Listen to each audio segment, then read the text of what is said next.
저는 목사이지만 매주 성가대에 서서 알도를 합니다.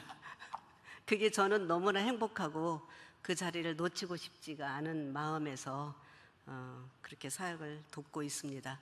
오늘 이 울산까지 제가 내려와서 여러분 앞에 서서 말씀을 전하게 된 것에 하나님께서 어떤 뜻이 있으셔서 보내신 줄로 믿고 순종하며 왔습니다. 반갑습니다. 그동안에 진즉 와서 뵀어야 되는데 이제 왔습니다. 우리 다비다를 사랑하시고 계속 후원해 주시는 울산교회 성도님들께 이 시간을 빌어서 진심으로 감사 인사를 드립니다.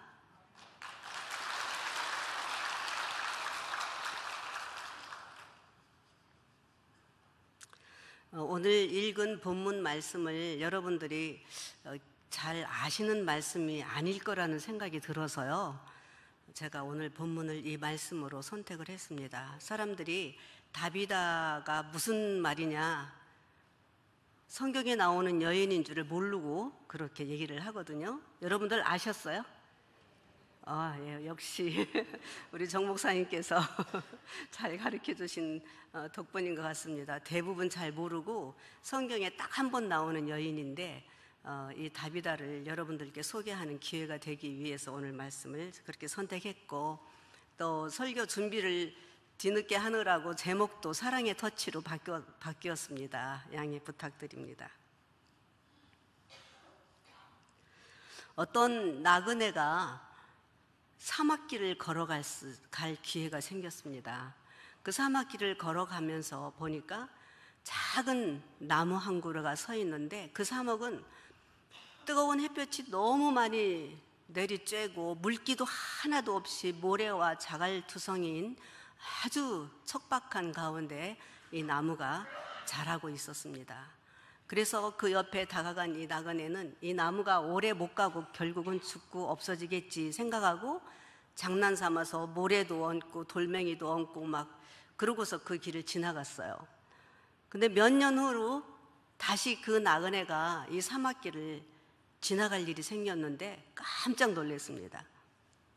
분명히 죽어서 없어졌어야 할 나무라고 생각했는데 나무가 반듯하게 잘 자라 서 있는 거예요.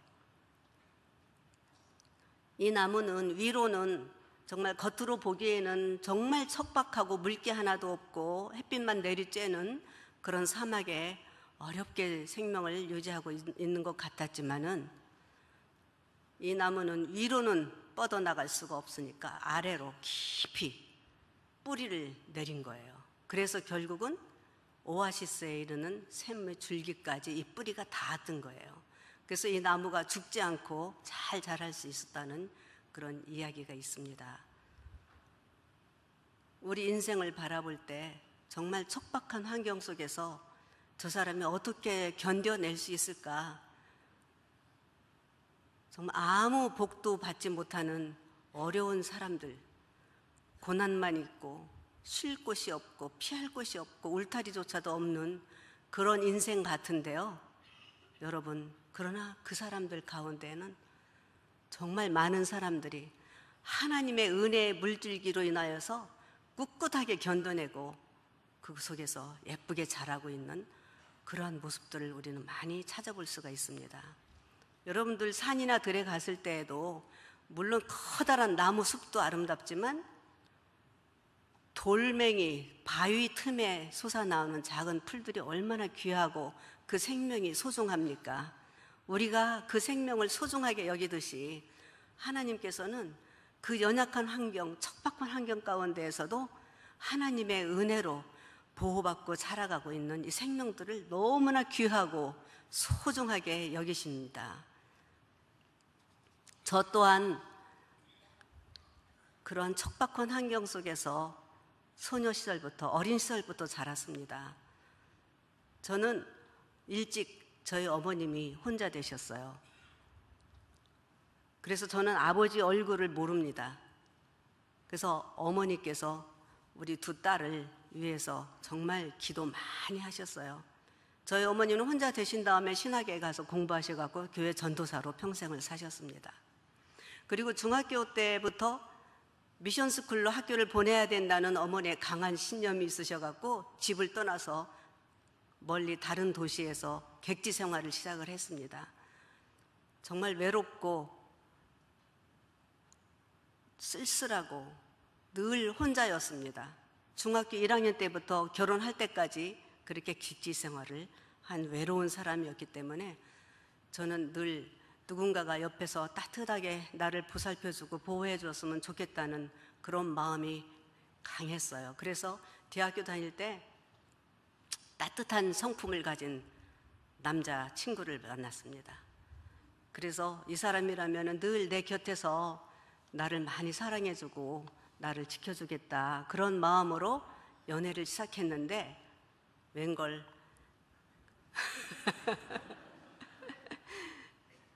우리 남자친구는 참 좋았어요. 정말 누가 뭐라 그래도 1등짜리 신랑감이었는데 우리 그 어머님이 되시는, 시어머니 되시는 그분은 자기 아들이 나를 좋아한다고 아는 순간부터 난리가 난 거예요. 절대 결혼할 수 없다. 그러니까 결혼하려고 사귄 것도 아니었고 친구로 사귀었는데 결혼까지 가버린 거예요. 그래서 6년 동안 그 반대를 무릅쓰고 처음에는 친구로 사귀었는데 결혼하지 말라고 그러니까 결혼을 해야겠다는 걸로 바뀌어버렸어요. 그러니까 여러분들 자녀 가운데 누구 교제할 때 마음에 안 들어도 그렇게 말리지 마세요. 저는 그렇게 생각해. 안 말렸으면 결혼 안 할 수도 있었을 텐데 너무 말리니까 저희 남편이요, 절대 어머니한테 굴복할 수 없다, 나는 죽어도 이 여자하고 결혼하겠다고 6년 동안 모진 고초를 다 당했습니다. 시어머니한테 당하지, 저희 어머니한테 당하지, 온종일 하루 종일 저희 어머니 찾아서 무릎 꿇고 싹싹 빌고 그렇게 해서 결혼을 했어요. 그래서 저는 모든 여러 어려운 여건 속에서도 이런 남자라면 내가 믿고 결혼할 수 있겠다고, 이 남편이라면 나를 행복할 수 있게 해줄 수 있을 것이라는 확신을 갖고 아무것도 모르고 정말 중매 한번 안 해보고 딱 한 명 남자를 알아가지고 결혼을 했습니다. 6년 만에 결혼을 했는데 6남매, 장남매, 아버지는 안 계시고 어머니 26에 동갑자리가 결혼을 해서 26에 뭐가, 여러분 생각해, 26이면 아무것도 모르거든요. 근데 다 큰 줄 알았어요. 근데 결혼을 해보니까 전혀 상상할 수 없는 시집살이. 우리 어머님의 고집이 세가지고 네가 나를 꺾고 결혼을 했으니까 나는 이 며느리를 안 보겠다. 계속 저를 얼마나 힘들게 했는지. 그리고 결혼하면서부터 이제 저희 시할머니를 모시고 이제 살기 시작했어요. 그 결혼 생활을 하면서 느낀 것이, 이 남편만 있으면 내가 행복할 줄 알았는데 결혼하고 보니까 자기의 문제도 해결하지 못하고 전전긍긍하는 너무나 약한 남편인 것이 그때 눈에 보였어요. 내가 정말 어릴 때부터 그리스도의 사랑 안에서 믿음으로 잘 자라고 하나님을 신뢰하고 하나님의 은혜로 살아간다고 자부하고 살았는데 그 믿음이 싹 없어져 버렸어요. 그 결혼할 때도 나를 행복하게 해주고 내 인생을 책임질 분이 하나님이라는 생각은 해보지를 못했어요. 그냥 이 남자 한 명이면 나를 행복하게 해주겠거니 하고 결혼을 했는데, 와, 이건 정말 잘못 판단한 것이라는 게 뒤늦게 알려지고 몸도 연약해지고 마음도 연약해지고 정말 기가 막힌 시집살이를 했어요. 오죽하면은 저희 남편이 돌아가셨을 때 저희 친정어머님이 이제 네 고생 끝났다. 사위가, 딸이 이제 과부가 됐는데 하시는 말씀이 오히려 안심을 할 정도로 그런 시집살이를 제가 했습니다. 그런데 그 시집살이를 통해서 저에게 주신 하나님의 축복은 제가 예수님을 인격적으로 만났던 거예요. 살고 싶지가 않았거든요. 정말 이 무거운 인생의 길을 내가 이렇게 가야 되나 견딜 수가 없어서 그때 지금 생각하니까 우울증이 굉장히 심했던 것 같아요. 얼굴에는 미소가 싹 없어지고 친구들이나 누구든지 나를 보면 제가 왜 시집을 잘못 가서 저런가 보다라고 할 정도로 얼굴이 근심이 수심이 가득 차서 그렇게 하루하루를 살아가면서 죽을 준비를 했습니다. 몸도 병들고 마음도 병들고 온갖 질병이 나를 사로잡아가지고 정말 아이들을 양육할 수 있는 힘도 없이, 집안 살림을 꾸려갈 수 없는 힘도 없이 결핵으로 쓰러지고 재발하고 계속 그런 시련을 당하면서 이렇게 살 바에는 차라리 죽으면 내가 참 편하겠다. 그래갖고 약을 모아갖고 죽을 준비를 했습니다.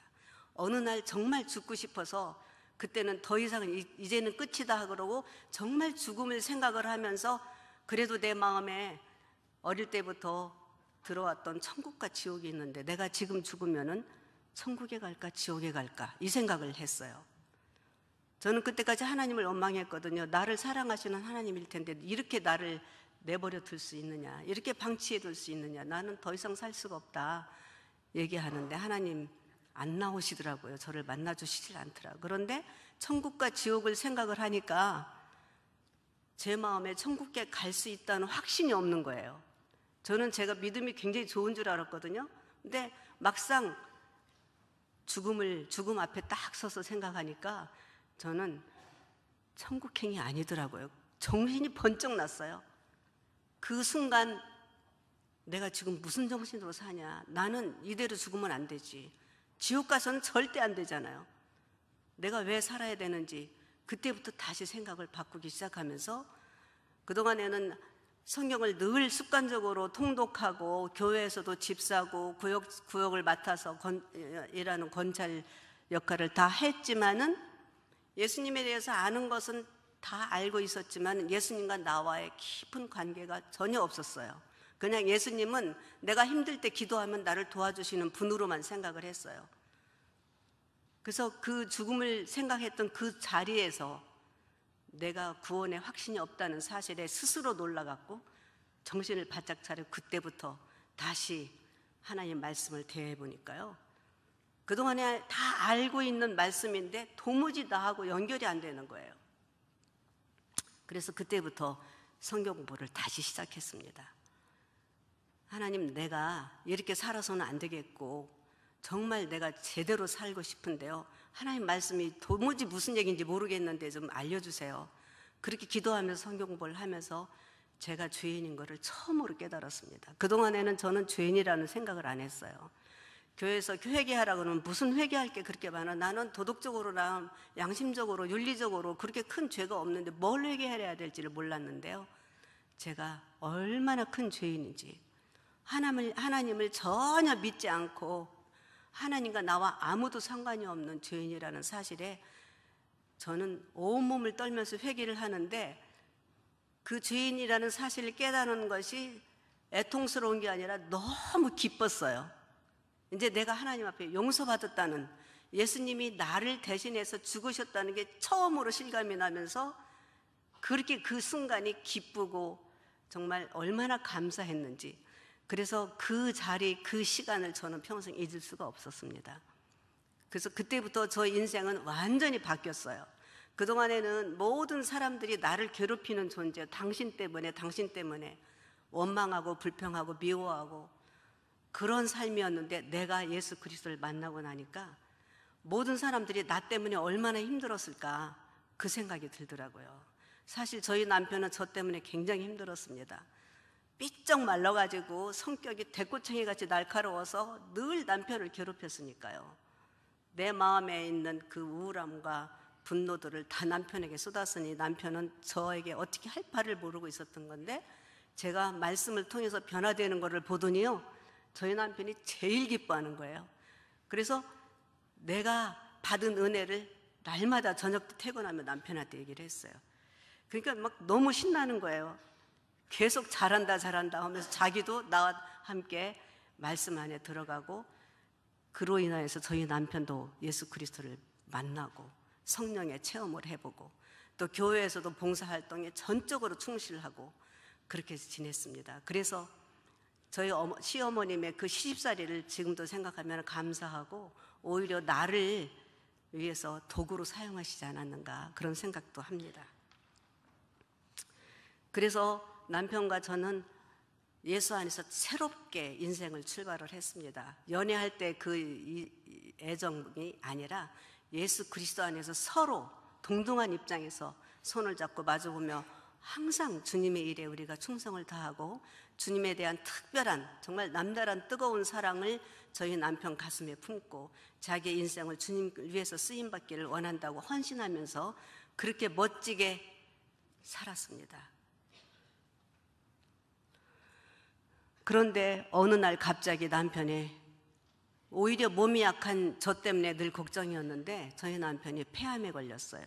38살에. 그때 당시에는 폐암이란, 젊은 사람이 암이 걸리는 그때가 아니죠. 지금부터 30년 전이니까. 폐암이 걸렸는데 의사 선생님이 3개월이래요. 기가 막히더라고요. 그런데 저는 내가 믿는 하나님은 절대 그렇게 그를 데려가실 하나님이 아니다. 왜냐? 정말 하나님께서 이분을 쓰시려고 그렇게 은혜 주시고 그 뜨거운 사랑으로 주님을 섬기기를 간절히 소원하고 인생을 하나님께 맡긴 사람인데 아마 그의 진로를 바꾸기 위해서 이번 기회를 사용하시나 보다. 저도 그렇게 생각하고 저희 남편도 그렇게 생각을 했습니다. 그래서 서울대학병원에 입원을 하는 첫날 저를 집에 가라고 그러고 본인 혼자 병원에 있으면서 그 밤에 주님께 씨름을 했던 것 같아요.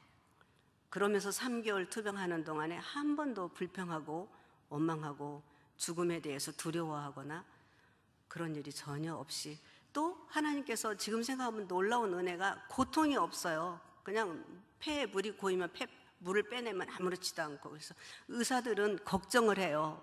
어떻게 간밤을 잘 지내느냐 하는데 전혀 고통이 없이 그런 그 고난 가운데에서 하나님을 찬송하고 말씀 안에서 기뻐하고 예배하는 삶을 쉼 없이 3개월을 했습니다. 그래서 우리는 살려주실 줄로 믿었죠. 죽을 줄을 몰랐습니다. 그런데 어느 날 정말 더 이상은 도저히 안 되겠다고 중환자실에 끌려가가지고 맥박도 안 뛰고 호흡도 가쁘고 이제는 다른 방법이 없다고 나보고 중환자실에 그 밤에 지켜 있으라고 그러더라고요. 그러면서 다 식구들 불러 모으라고. 근데 하나님께서 데려가실 수도 있구나 그런 생각이 들었어요. 그래서 그 중환자실에서 12시간을 호흡을 못하고 정말 거의 까부라치듯이 그렇게 눕지도 못해서 호흡이 힘드니까 앉아서 12시간을 지내고 났는데 호흡이 서서히 돌아오면서 회복이 되더라고요. 너무나 감사했어요. 근데 저희 남편이 그 12시간 동안 다시 회복되어서 하는 얘기가 내가 보기에는 다 죽어가면서 숨도 못 쉬기 힘들 텐데 너무너무 평안했대요. 편안하고 찬송가만 계속 했다는 거예요. 그래서 이제 저는 입원실로 다시 중환자실에서 입원실로 제가 쫓겨났죠. 이제 회복이 됐으니까. 그래서 와가지고 아무리 생각해도 하나님께서 데려가실 수도 있겠다. 그래서 남편한테 편지를 썼어요. 당신 살 것만 생각하는 것보다는 죽음 준비도 하는 것이 지혜로울 것 같습니다. 하나님의 뜻이라면은 우리가 죽음을 준비할 수도 있지 않겠느냐고 이렇게 편지를 썼어요. 말로는 죽어가는 사람한테 당신 죽을 테니까 죽음 준비해라 이렇게 말할 수가 없잖아요. 그래서 편지를 썼어요. 그래서 지금까지도 잘 견뎌준 거 고맙다. 그 편지를 간호사 편에 중환자실에 보내고 남편 얼굴을 볼 수가 없어요. 미안해서. 그래서 그 다음 면회 시간에 남편의 침대에 찾아갔습니다. 너무 미안해서 내가 손을 꼭 잡고 미안하다고 그랬더니 남편이 얼굴이 환하면서 오히려 고맙다고, 내가 준비가 안 된 것 같아서 걱정이었는데 내가 그렇게 준비가 되어 있는 것이 돼서 자기는 너무나 편안하고 고맙다고, 내가 살 것만 생각한 줄 아느냐, 죽을 것도 생각을 했고 내 생명은 하나님 손에 달린 것이니까 하나님 뜻대로 할 것을 자기는 이미 다 결단을 하고 있었다고 오히려 나를 위로해 주시더라고요. 그러한 남편의 그 믿음에 저는 정말로 너무나 감사할 수밖에 없었습니다. 그 투병생활 3개월은 제가 살아온 동안에 가장 성령 충만하고 감사와 기쁨이 충만했던 그런 시간이었습니다. 그러더니 결국은 임종을 할 때 정말 고통 하나도 없이 평안하게 천사와 이야기하면서 천국에 가는 모습을 저에게 다 보여줬어요.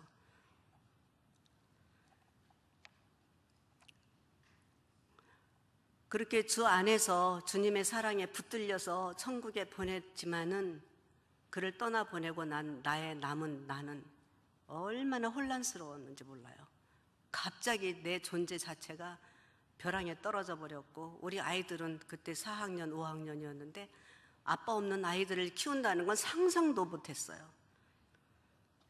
경제적으로도 그렇고 사회적으로 그렇고 내 존재 자체가 완전히 벼랑에 떨어지고, 그때 당시에는 이혼하는 사람이 별로 거의 없던 시절이고 일찍 그렇게 과부가 된 사람도 없었어요. 그런데 사람들이 와서 위로를 한다고 막 줄줄이 젊은 사람이 일찍 갔다고 성도들, 친구들이 엄청 오는데도 내 마음에는 전혀 위로가 되지 않는 거예요. 나의 이 안타깝고 서글프고 외롭고 비탄하는 마음을 당신이 알 수 없다. 내 마음을 누가 알 수 있겠나. 그러니까 위로가 안 되는 거예요. 그런데 그때 딱 한 친구가, 저보다 한 1년 전에 남편이 일찍 심장마비로 돌아간 친구가 있었어요.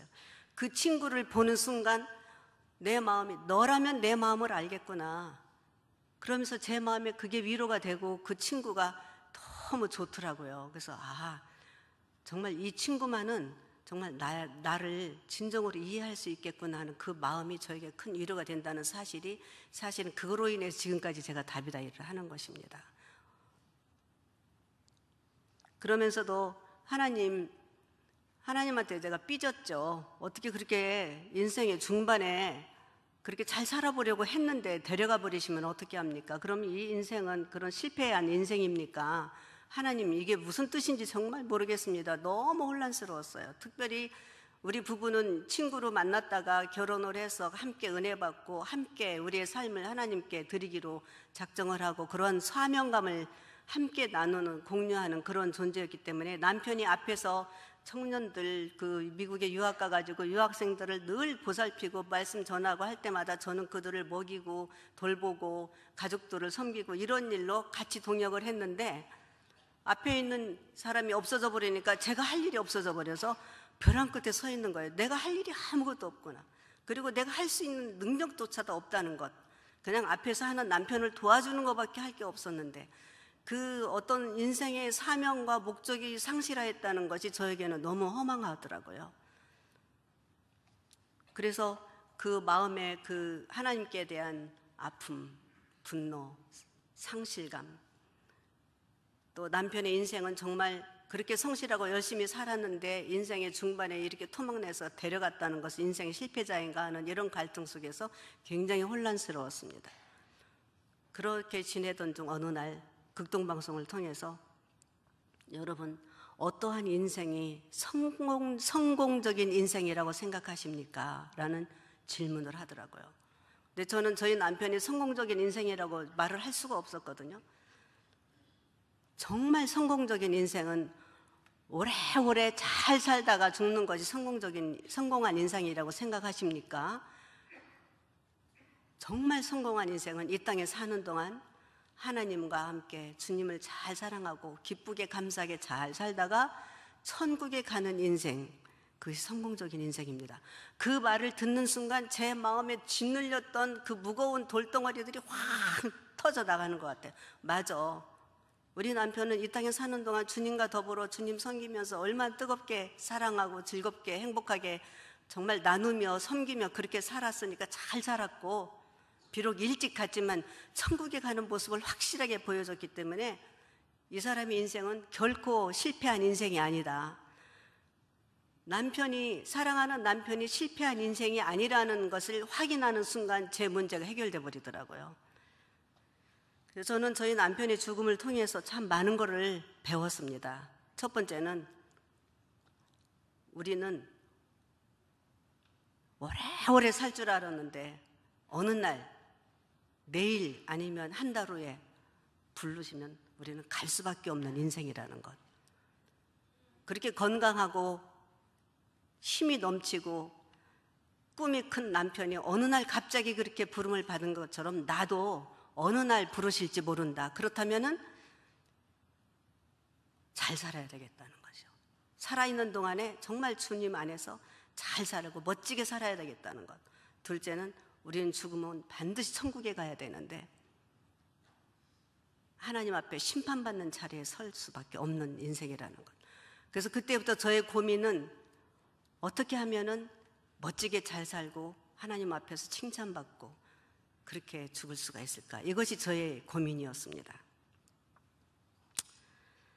그러던 중에 1993년에 서해안 페리오 사건이 생겼습니다. 여러분들이 기억하실지 모르겠는데요. 그 페리오, 서해안의 페리오가 침몰하면서 많은 사람들이 죽는 사건이 1993년 가을에 있었습니다.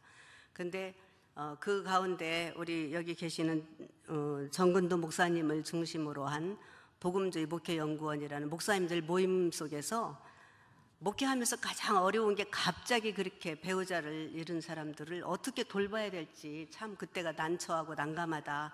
그런 때는 어떻게 하겠느냐는 의견을 나누던 중에 이제 그 중에 어떤 사모님이 제 친구가 있어서 이분은 혼자 되시니까 혼자 된 사람들을 잘 돌보더라. 그래가지고 그러면 그 사람을 돕자 해서 다비다 자매를 정근도 목사님이 만들어 주신 거예요. 이름도 지어주시고. 그래서 첫날 다비다 자매라는 것도 모르고 그 목사님 사모님이 미국으로 이제 목회로 떠나기 때문에 인사하러 그 집에 갔더니 모여 계시더라고요. 목사님 몇 분하고 성도들이. 그때 사모님도 계시고. 그러면서 그 자리에서 다비다 자매를 만들어서 나보고 회장을 하라고 맡겨주시는 거예요. 저는 전혀 상상도 못했던, 오히려 저는 그런 일을 어떻게 드러내고 모임을 만드나, 그냥 혼자 조용히 하면 되지, 그런 회의적인 생각을 했는데 그렇게 맡겨놓고 그 목사님들을 다 떠나버리셨어요. 그 미국으로 가셨어요.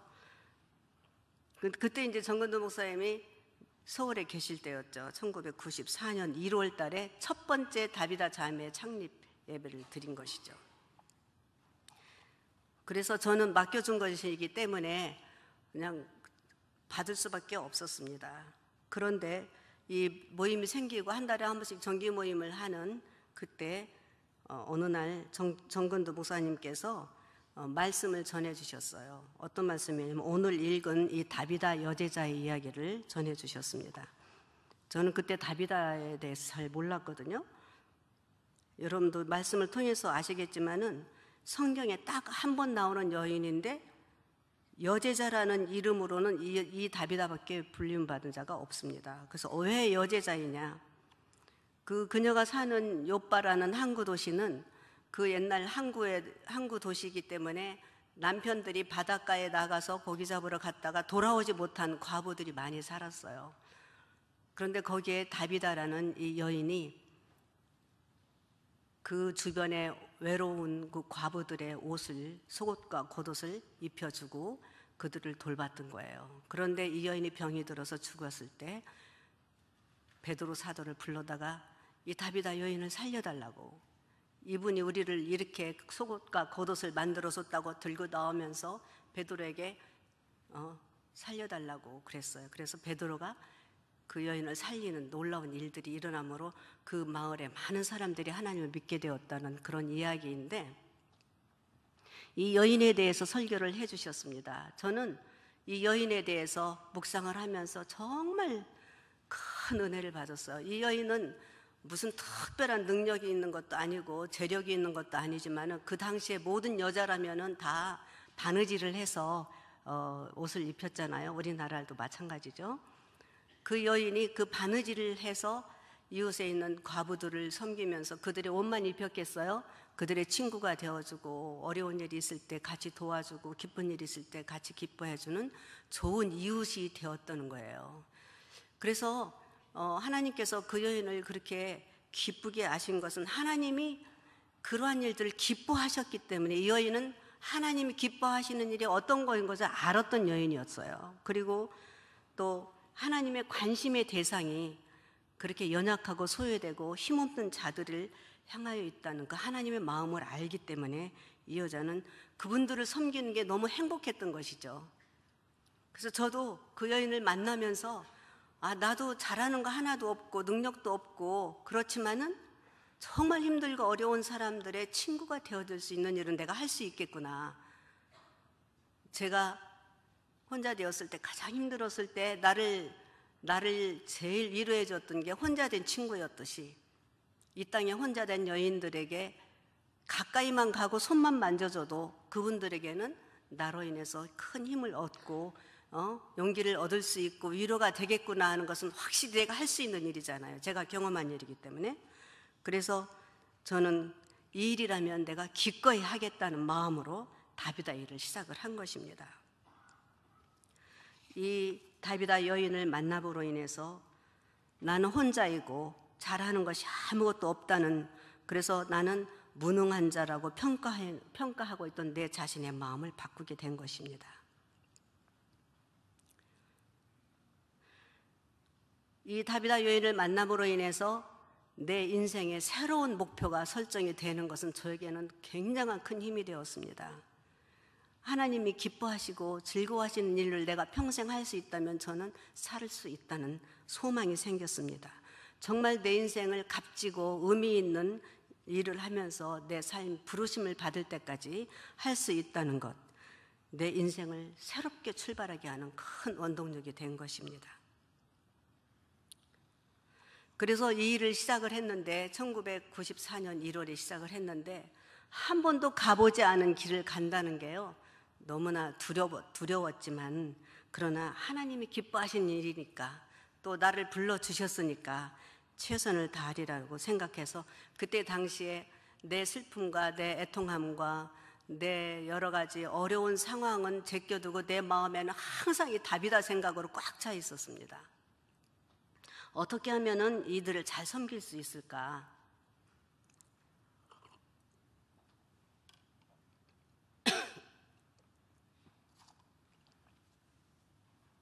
그래서 늘 이들을 섬기고 돌보는 일을 위해서 기도하고 계획하고 늘 전화로 확인하면서 그렇게 했는데도 좀처럼 인원이 늘지가 않아요. 왜냐하면 그때 당시에 사별자들이 그렇게 많지가 않았거든요. 그래도 제가 이제 다니는 은행에 혼자 되신 분들이 있어서 그분들 중심으로 해서 일을 시작을 했습니다.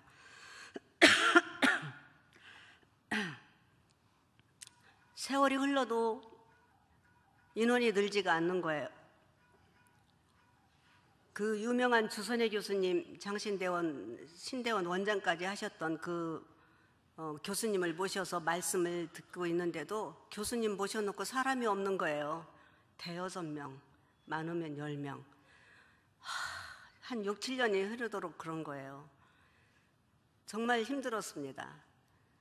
제가 힘든 이유는 저 자체도 아직도 회복이 되지 않은 상태였다는 거. 내 마음에서 그 슬픔과 애통함이 아직도 다 풀리지 않았고, 또 한 가지는 무슨 일이든지 하면은 잘해야 된다는 그런 강박적인 생각을 하고 있기 때문에 하기는 하되 정말 감당할 길이 없었어요. 그래도 포기하지 못한 것은 그 중에 한두 사람들이 이곳에 나와서 이거를 붙잡고 생명을 유지하는 거예요. 이곳에 와서 힘을 얻고, 또 우리는 그 사람이 힘을 얻는 것을 보면서 우리가 힘을 얻고, 이걸 포기하면은 그 사람들이 갈 데가 없다는 걸 알기 때문에 포기할 수가 없었어요. 또 복목연 목사님들이 후원해 주시는 헌금들이 매월 오는데 그것들 때문에 포기할 수가 없더라고요.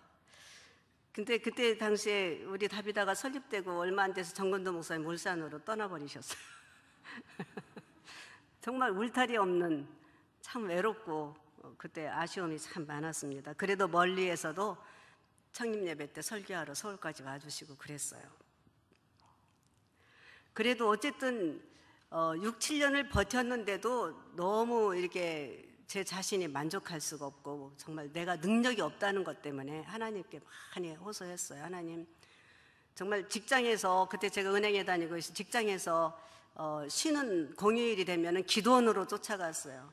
저는 우리 아이들 기도도 하지만은 그냥 온통 다비다에 사로잡혀가지고 할 줄 모르니까 그냥 내 온갖 몸과 마음을 다 해서 이 일에 붙잡고 그냥 잘해보려고 애를 쓰면서 막 기도하고 막, 그리고 그렇게 하나님을 매달리면서 그래서 살았는데, 기도원에 가서 하나님, 정말 저는 내가 이런 일을 할 수 있는 자격도 없고 능력도 없는데 어떻게 해요? 저 그만하겠습니다. 그럼 포기를 하려고 기도원에 가는데, 기도원에 갈 때마다 주시는 마음은 이건 하나님이 기뻐하시는 일인데 왜 포기하냐, 그런 답만 얻고 돌아왔어요. 그래도 이제 주기적으로 포기하겠다는 생각, 이거 그만둬야지. 더 이상 못하겠어. 참 외로운 사역이더라고요. 일반 목회하는 목사님들은 목사님들끼리 만나가지고 목회 어려움을 서로 나누고 친구들이 있는데 저는 아무하고도 나눌 수가 없었어요. 혼자 맨 땅에 헤딩하는 거예요. 하나님하고 붙잡고 씨름하고 막. 그래서 그 덕분에 날마다 하나님한테 편지를 썼어요. 하나님, 나를 도와달라고. 그래서 그 하나님의 관계가 밀접하게 된 거죠. 그래서 어느 날 그 주선혜 교수님께서 말씀을 전하러 오셨는데 그날도 사람이 별로 없었어요. 많이 옆에서 도와주시는 분들은 있었는데 회원이 없는 거예요. 그래서 교수님한테 교수님 죄송하지만 이제 그만 오세요. 다비다 그만해야 되겠어요. 이제 포기하기로 결정을 했습니다. 그러니까 죄송하지만 이제 그만 오셔도 되겠습니다. 그랬더니 그때 그 교수님께서 저에게 한 말씀이, 그때는 제가 집사 시절이었거든요. 김 집사, 지금 당장 그만둬야 될 이유는 없지 않아. 하나님의 사인이 있기까지, 하나님이 시키신 일이니까 하나님이 그만하라 할 때까지는 포기하지 말고 그냥 순종을 하라고. 예전에 주선혜 교수님이 미국에서 신학 공부할 때 3사람의 중보기도가 있었는데 3사람이 그렇게 계속 중보기도를 했는데 이 3사람이 지금 세계적인 하나님의 사역자들이 되어 있다고. 알 수 없는 거라고. 눈에 보이는 것으로 판단하지 말고 사람이 적게 모이면 그 사람이 적게 모인 곳에도 하나님의 뜻이 분명히 있으니까 하나님의 부르심에 순종을 하라고. 그리고 왜 네 능력으로 하려고 그러느냐. 하나님 일은 하나님이 하시니까 너는 순종만 해라. 그 말씀에 제가 아무 소리 못하고 맞아, 내 능력으로 뭘 하려고 했던 것이 큰 실수였구나. 하나님께서 하시는데 나는 순종만 하면 된다는 것. 아이, 그러면 해보죠. 그때부터 포기하기를 포기했어요. 그래서 지난 23년 동안 하나님이 어떻게 행하셨는지 낱낱이 다 얘기할 수가 없습니다. 우리 자매들이 전체 모임으로 모이면은 이렇게 성전에 가득 이제 예배실인데 가득 찰 때마다 시작부터 얼마나 하나님 임재하심 속에 성령이 충만한지 우리 회원들을 바라보는 사람들마다 여기 와서 아이 이거 싱글만 모임이라 우울하고 슬프고 막 그렇게 어두울 줄 알았는데 분위기가 완전히 어느 교회도 그렇게 기쁨과 감사가 넘칠 수가 없어요. 서로 사랑하고 기뻐 찬양하고 춤추고 막 간증을 하고 그러면 한 번도 거절하는 사람이어서 다 자기 삶을 다 내놓고 그 모일 때마다 하나님의 임재 가운데 하나님의 은혜가 충만한 것을 우리가 경험하고 또 예배만 드리는 게 아니라 많은 프로그램 행사도 많아요. 크고 작은 일들마다 저는 능력이 없으니까 하나님의 능력으로 해주세요. 어떻게 하죠? 일일이 하나님께 물어보고 하나님이 주시는 제 마음에 주는 생각과 느낌과 말씀을 통해서 길을 찾아가고 이렇게 하면서 놀라운 일들이 많이 일어납니다. 수백 명의 사람들이 이것을 통해서 회복되고 치유되고 이들이 하나님을 간증하고 정말 나는 순종했을 뿐이고 하나님이 다 하셨다는 사실을 저는 인정할 수밖에 없습니다. 정말 하나님께 영광을 돌리는 것입니다. 이 다비다 자매에 대해서 이제 설명을 할 텐데요. 그 전에 영상을 하나 보도록 하겠습니다. 영상 띄워주세요.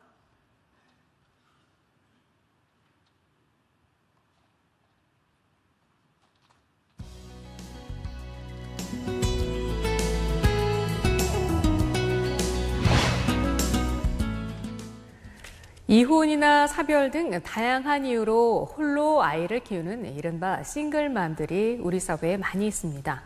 하지만 사회적 편견으로 상당수 싱글맘들은 당당하게 자신을 드러내고 생활하기가 쉽지 않은데요.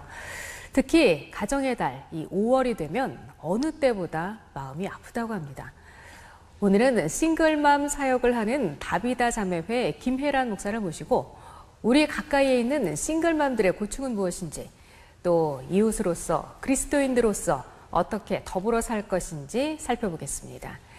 목사님 나와주셔서 감사합니다. 안녕하세요. 안녕하세요. 목사님. 네, 싱글맘 싱글맘 사역을 하신다고 방금 소개를 했는데요. 이름이 다비다 자매회지요. 네. 네, 먼저 소개를 부탁드립니다. 네, 다비다 자매는 그 사별이나 이혼 또 요즘 가출도 많더라고요.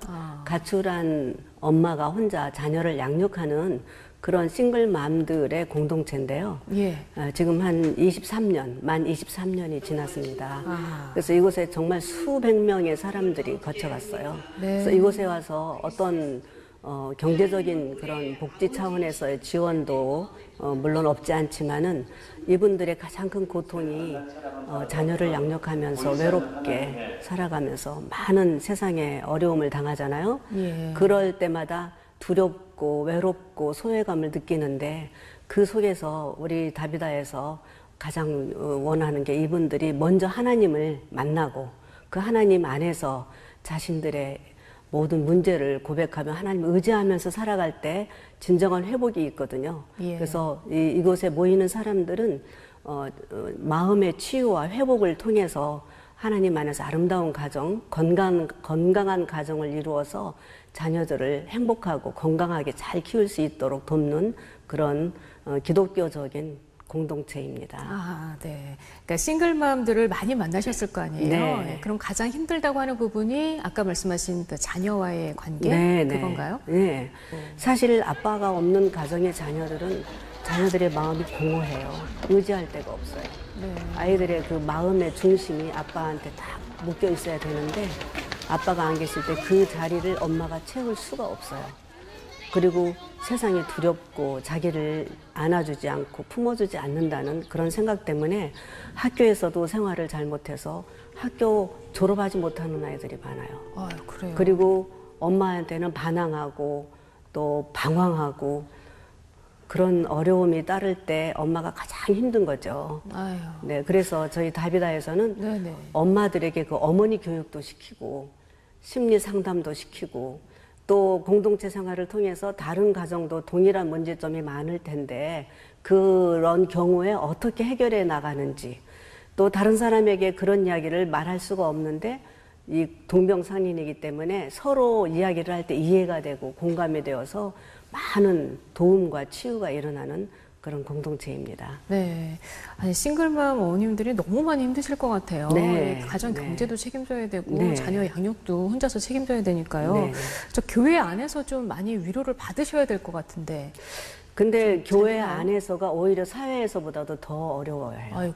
왜냐하면 그래요? 사회는 자기 혼자 나가서 사회생활을 하면 되는데 교회는 가족 중심이 되다 보니까 여기에서 소외감을 느끼고 가족 중심. 힘이 없고 특히 다비다에 오시는 분들은 재정적으로나 건강으로나 의지할 곳 없고 외롭고 쓸쓸한 저소득층들이 모이시거든요. 능력이 있으면 안 오나요? 이런 공동체에 오실 리가 없죠. 예. 근데 정말 힘들고 의지할 곳이 없는 분들이 찾아오는 곳이기 때문에 교회에 가서도 힘이 없는 자, 소외된 자, 그런 자들이기 때문에 어디 가서나 자존감이 떨어지게 되고 또 특히 이혼하신 분들은 교회 안에서 죄책감을 느끼는 경우도 많아요.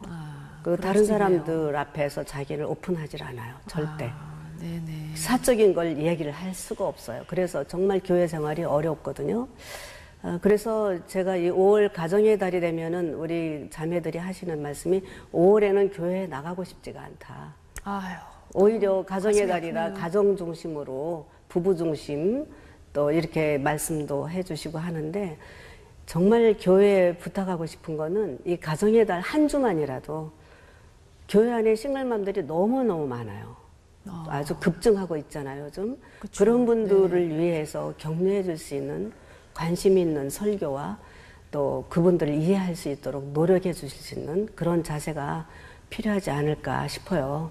예. 정말 교회가 잘 몰라서 관심을 네. 못 기울였을 수도 있겠다는 생각이 들거든요. 네. 그래서인지 이번에 책을 하나 펴내셨죠? 네. 싱글맘들의 이야기를 담은 책. 네, 어떤 네. 책인가요?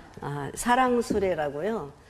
지금 다비다 자매에서는 많은 사람들에게 이런 공동체, 정말 치유와 회복이 있는 아름답고 사랑으로 풍성한 공동체가 있다는 걸 알려주고 싶어요. 정말 이 다비다 자매에 찾아오신 분들은 놀랄 만큼 이 공동체 안에서 기쁨이 회복되고 이분들이 완전히 변화되는 모습들을 볼 수가 있어요. 예. 그래서 이 책은 그러한 자매들의 삶의 이야기, 회복된 이야기. 네. 그래서 사랑수레라는 부제로 싱글맘들에게 찾아온 봄. 그래서 회복된 이야기들인데요.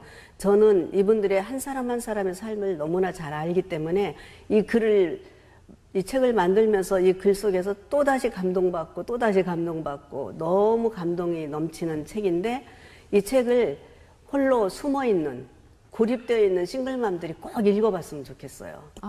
네, 그리고 교회에서도 이 싱글맘들을 돕고 싶어도 어떻게 도와야 될지 모르잖아요. 그렇죠. 예. 같은 입장이 아니기 때문에 아무리 도와주려고 해도 사실 받는 사람은 도움이 아니고 열등감도 느끼고 자꾸 마음을 멀리 하니까 이러한 책들을 통해서 그분들을 이해할 수도 있을 것 같고요. 예. 그래서 이 책을, 이 가정의 달에는 교회에서, 교회 안에 있는 싱글맘들에게 이 책을 한 권씩 선사하면 어떨까 싶어서 네. 그분들을 격려해주고 싶은 마음에서 5월 달을 이렇게 겨냥하고 저희들이 책을 이번에 펼쳤거든요. 예. 그래서 교회에서 많이 싱글맘들을 위해서 활용을 해주셨으면 참 좋겠고, 교회 안에 싱글맘들을 우리 다비다에 좀 많이 보내주시면은 스스로 회복돼요. 서로 정보도 교환하고 서로 아픔을 나눌 수 있다는 게 치유거든요. 네, 그래서 그렇죠. 전문적인 상담도 하지만은 서로 품어주고 함께 가는 것, 어려울 때 같이 함께 가는 것이 이들에게 정말 필요한 것 같아요. 예. 지금 힘들어하고 계시는 싱글맘들 계시면은 다비다 네. 자매회로 연락을 주시면 네. 좋겠네요. 네. 그리고 특히 그 사랑술의 책이요. 네. 싱글맘들뿐만이 아니라 교회가 좀 네. 많이 구입을 해서 네. 다 같이 읽고요. 우리가 놓쳤던 싱글맘들의 고통, 아픔 이해를 해서 네. 그들의 진정한 이웃이 돼줬으면 하는 그런 네. 바람을 가져봅니다. 네. 네, 김혜라 목사님 오늘 말씀 감사합니다. 네, 감사합니다.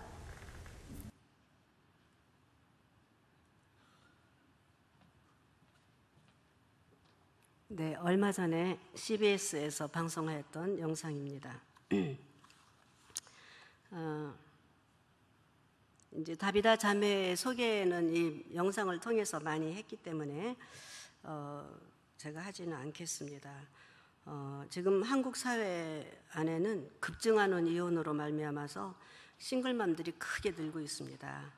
사실 교회에도 그런 분들이 정말 의자 한 줄에 한 명은 있다고 그래요. 다 오픈하고 잘 알지 못하게 해서 그렇지 사실은 사별, 이혼, 또 가출하는 남편들, 그래서 어쩔 수 없이 혼자 원치 않는 싱글맘의 삶을 살아가는 사람들이 그렇게 많아요.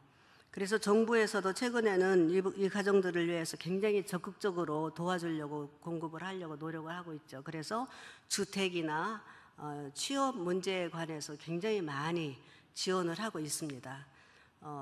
그래서 그러나 이 싱글맘들의 고통은요, 이 재정적인 문제도 정말 심각한 것이지만 정말 만져줘야 될 부분이 마음이거든요. 마음의 상처들이 그렇게 많아요.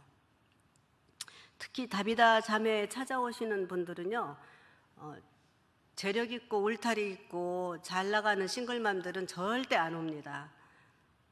오히려 그런데 가서 자기를 노출할 필요가 없다고 생각하고 더 신나게 살죠. 그래서 요즘 사회는 싱글맘을 부러워하는 사회가 돼버린 것 같아요. 그런데 사실은 그 그늘 속에 정말 빈약하고 열악한 정말 우리가 돌보지 않으면 안 될 그러한 싱글 가족들이 많이 있습니다. 그런데 이 잘 나가는 싱글들 때문에 후원도 안 돼요. 그래서 갈수록 우리 다비다 자매는 재정적으로 굉장히 힘들게 돼버렸어요. 그래서 직원도 다 한 명, 다 많지도 않은 3명 중에서 1명은 자르고 둘이서 일을 하고, 또 우리가 모일 때마다 강사를 초빙하고 특별한 문화교실도 하고 그러거든요. 그룹 상담도 하고 뭐 합창반도 있고 다 있지만은 강사비가 없어서 가능하면 축소시키고, 전에는 전체 식사를 다, 이게 먹는 교재가 굉장히 중요하거든요. 식사를 다 후원을 받아서 했는데 식사비도 다 후원도 또 없어져 버리고, 그래서 사실은 재정적으로 굉장히 열악해지는데, 왜 그러냐면은 이 잘 나가는 싱글들 때문에 싱글들은 다 그렇게, 싱글맘들은 다 그렇게 잘 사는 줄 알고 오해를 받는 것이에요. 그런 상황에 있는데 사실 우리 가운데 이 다비다를 찾아오시는 분들은 더 이상 의지할 곳이 없고 더 이상 견딜 수가 없는 사람들. 그동안에는 아무에게도 자기의 아픈 사연, 이 비참한 모습을 보여주기 싫어서 사람들도 안 만나고 고립되어서 혼자 지내다가 정말 우울증 걸리고 공황장애 걸리고 온갖 몸의 질병, 마음의 질병으로 인해서 정말 죽지 못해 살고 있는 사람들이 찾아 나오는 것이 바로 다비다 자매회거든요. 그래서 이들은 정말 일할 수도 없어서 일을 할 수 없는, 몸의 질병으로 일을 할 수 없는 기초수급자들도 많이 있고 또 질병으로 인해서 일할 수 없는 분들도 많이 있습니다. 그래서 그런데 그 중에서도 이 가장 아까도 얘기했지만 이 싱글맘들의 가장 큰 문제는 자녀 문제예요. 그래서 저희들은 이 자녀들을 행복하게 잘 키우기 위해서는 어머니 교육이 필요하다. 아무리 상담을 받고 지원해 줘도 어머니가 잘못 병들어 있으면은 병든 엄마가 아이들을 더 병들게 심각하게 만들어가는 거예요. 그래서 어머니 교육을 계속 시키고 있습니다. 그래서 자녀들을 이해할 수 있고 그들의 마음을 존중해 줘야 된다는 걸 강조하고 있습니다. 그런데 역시 아빠 없는 엄마 밑에 자라는 자녀들은 늘 외로워요. 마음에 아빠가 든든한 지주가 되어줘야 되는데 이게 없으니까 늘 방황할 수밖에 없다는 사실을 알아주셨으면 좋겠습니다. 흔히 남편들 힘들게 하면은 이혼을 먼저 생각하고 이혼만 하면은 자유로워지고 편안할 줄 알고 생각하는데요. 그 이후의 삶은 말할 수 없는 고난입니다. 그래서 저는 이혼을 하지 않고 혼자 싱글맘이 되려고 하는 사람들이 많이 찾아와서 상담을 하는데 절대 이혼을 권장하지가 않습니다. 이혼을 해본다고 너의 인생의 그 고난이 피해지는 것도 아니다. 아이들이 얼마나 힘든지, 아이들도 사회가 있잖아요. 자기 나름대로.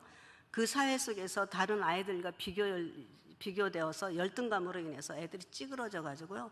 다 삐뚤어져 가요. 다 삐뚤어져 가요. 이 사회는 눈에 보이는 걸로 가치를 판단하기 때문에 이 아이들이 그 속에서 무시당하고 외면당하는 걸 그들이 겪어나가야 되는 그런 아픔이 있어서 아이들이 병든 아이들이 많습니다.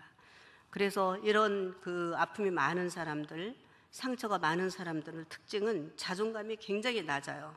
자존감이 낮아서 걸핏하면 상처받았다고 그래요. 교회 안에서도 그런 일이 많을 거예요. 아무것도 아닌 거 가지고 상처받는 일이 참 많아요. 그러나 저는 다비다 사역을 하면서 정말 이 다비다가 해야 할 일은 어떤 일들을 많이 프로그램을 해서 이 사람들을 즐겁게 해주는 게 절대 아니라고 생각을 하고 있습니다. 이 사람들이 원하는 것은 단지 나를 좀 알아달라, 내 존재를 좀 인정해달라, 즉 사랑해달라는 것이죠. 그래서 이 사람들은 우리가 교회 안에서도 혹시 이런 어려운 상황을 당한 사람들을 만날 때 그 사람들 얘기를 듣고 내가 이 사람 문제를 해결해 줘야 되나? 내가 무슨 좀 돈 봉투를 좀 줘야 되나? 아니면 직업을 만들어줘야 되나? 그런 부담감을 갖기 이전에 그 사람의 마음을 알아주는 것, 그 사람을 존중해 주는 것, 얼마나 힘들고 아프냐, 정말 알 수 있을 것 같다. 그것만 해줘도 그 사람들에게 큰 힘이 되는 거거든요. 그래서 우리 사역 중에 가장 중요한 사역이 사랑이에요. 사랑이 이 사역의 본질이라는 것이죠. 저희는 매주 화요일 날이면은 그 일을 할 수 없는 병들거나 너무 일할 수 있는 상황이 안 되는 사람들, 아니면 일하다가 잠시 쉬는 사람들이 모여서 큐티 모임을 갖습니다. 이 큐티 모임에서는 우리들 그분들을 초청해가지고 일주일에 한 번씩 그분들이 건강에 좋은 음식을 대접을 하고 서로 대화 나누는데, 이 함께 한다는 것이 이들에게는 기쁨이에요. 늘 혼자 있거든요. 혼자 있으면 밥도 안 해 먹어요. 그냥 컵라면 먹고 때우고 이렇게 때우고 저렇게 때우고 그래서 밥도 안 해 먹어요. 그런 사람들에게 한 끼라도 따뜻하게 그분들을 대접해 주죠. 최선을 다해서 대접해 주고 그들이 이야기를 서로 나눌 때 다 귀 기울여 들어주고 같이 아파하고 그래서 같이 기도하면서 큐티 모임을 하고 나면은 이분들이 시간이 흐르면서 다 회복이 돼요. 얼마나 아름다운 변화가 일어나는지 저는 그 재미로 세월 가는 줄 모르고 살고 있습니다. 이분들이 원하는 거는 자기 자신을 알아주고 존중해 달라는 것, 이게 바로 사랑인 것 같아요. 어느 날 우연히 기독교 TV를 틀었는데 정근도 목사님께서 설교를 하시는데요. 낮 시간에는 제가 뭐 직장에 있기 때문에 못 듣는데 그날도 낮 시간이었는데 그날 다른 일이 있어 집에 있었던 것 같아요. 그때 말씀하시는 가운데 사랑하는 일보다 더 중요한 일이 없습니다 라고 하시는 거예요.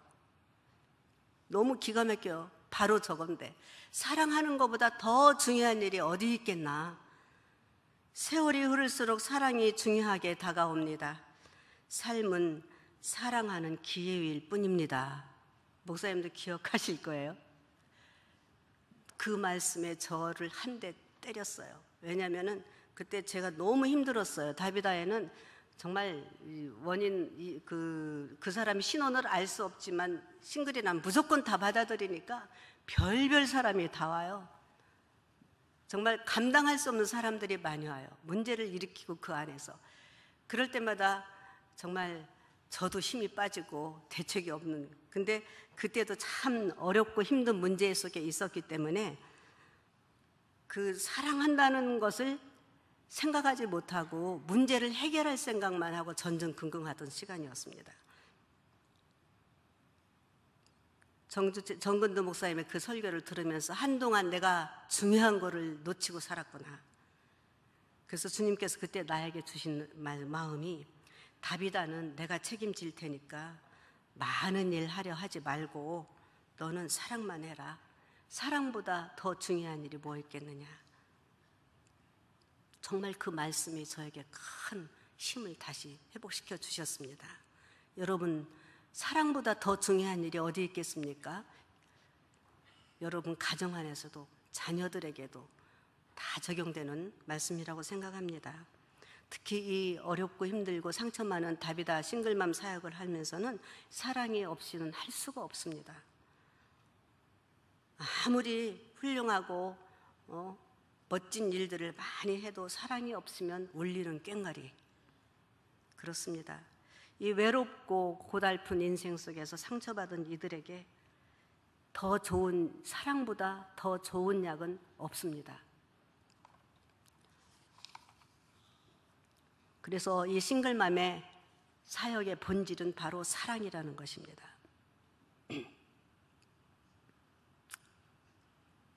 저는 그래서 사람들이 다비다에 와보니까 정말 사랑이 넘친다라는 얘기를 많이 하거든요. 저는 그 말이 제일 기쁘고 그것으로 충분하다는 생각을 합니다.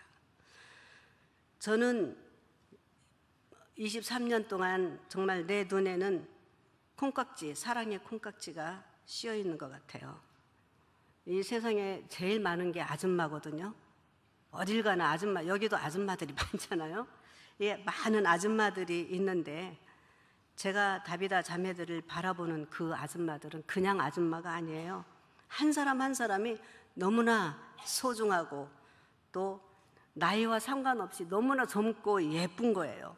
꿈꾸는 소녀 같아요. 왜냐하면 그들의 삶을 다 알기 때문에 그 사람이 어려우면 어려운 대로 또 회복되면 회복된 대로 다 알기 때문에 그래서 어느 날 그 사람들의 눈빛을 보면은 눈빛이 탁 내려가고 얼굴이 굳은 모습을 보면은 또 얼마나 무슨 일이 생겨서 저렇게 힘들어할까 해서 마음이 아프고 또 어느 날은 밝고 활기찬 모습을 보면은 이제는 안도해도 되겠구나 이런 그 사람들의 삶과 내 삶의 관계에서는 끊을 수 없는 그런 사랑의 관계가 되어버린 것 같아요.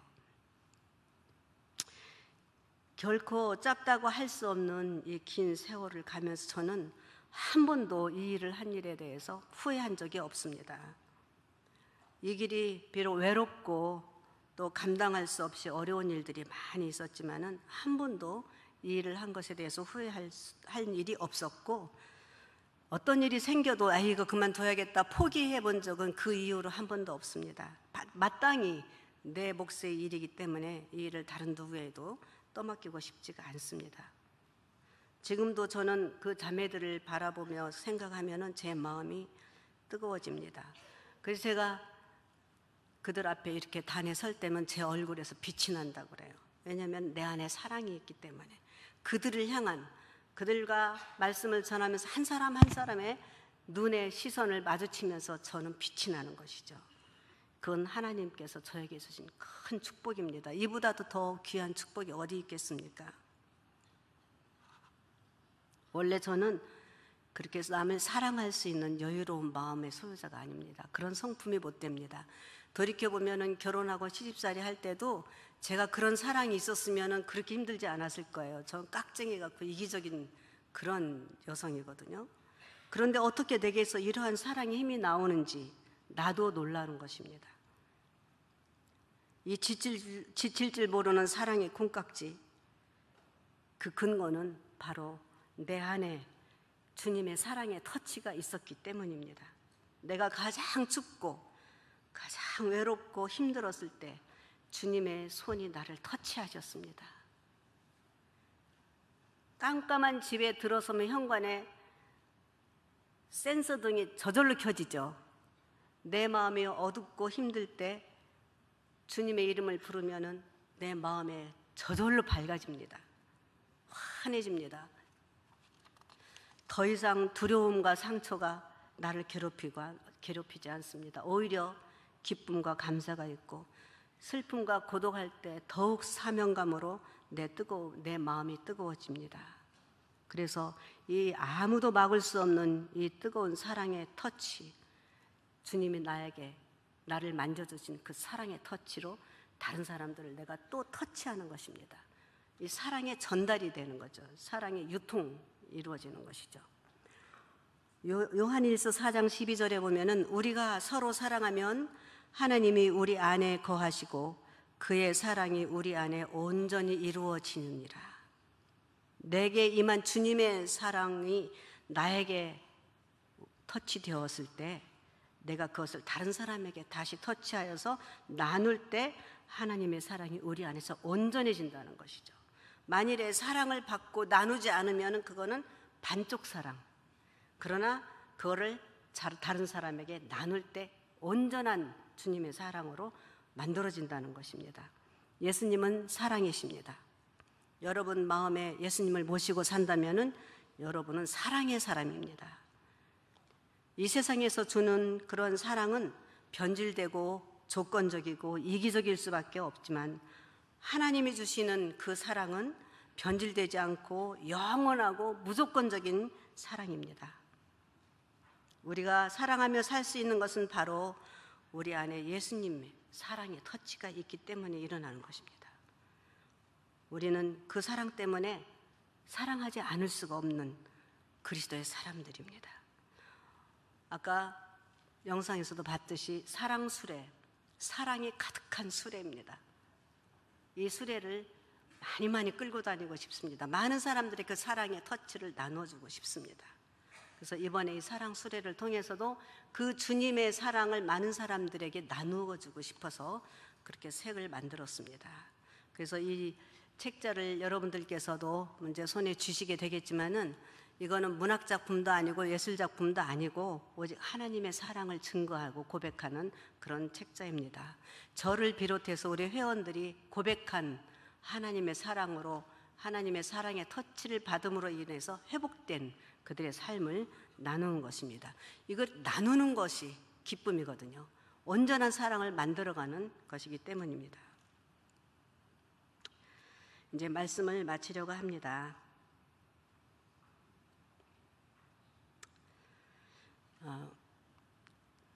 누구나 자신이 당하지 않고서는 상대방의 아픔을 잘 이해할 수가 없습니다.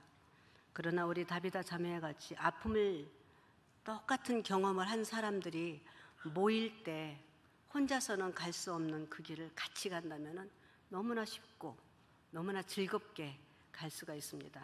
자기의 상처를 잊어버릴 수가 있습니다. 그래서 이런 그 상처받은 사람들의 공동체가 꼭 필요합니다. 지금 한국에서 이 기독교적으로 이렇게 사단법인해서 하는 그런 싱글맘 공동체는 다비다 자매밖에 없거든요. 그래서 저는 이렇게 말씀을 전하러 갈 때마다 교회마다 그러한 것들이 있었으면 좋겠습니다.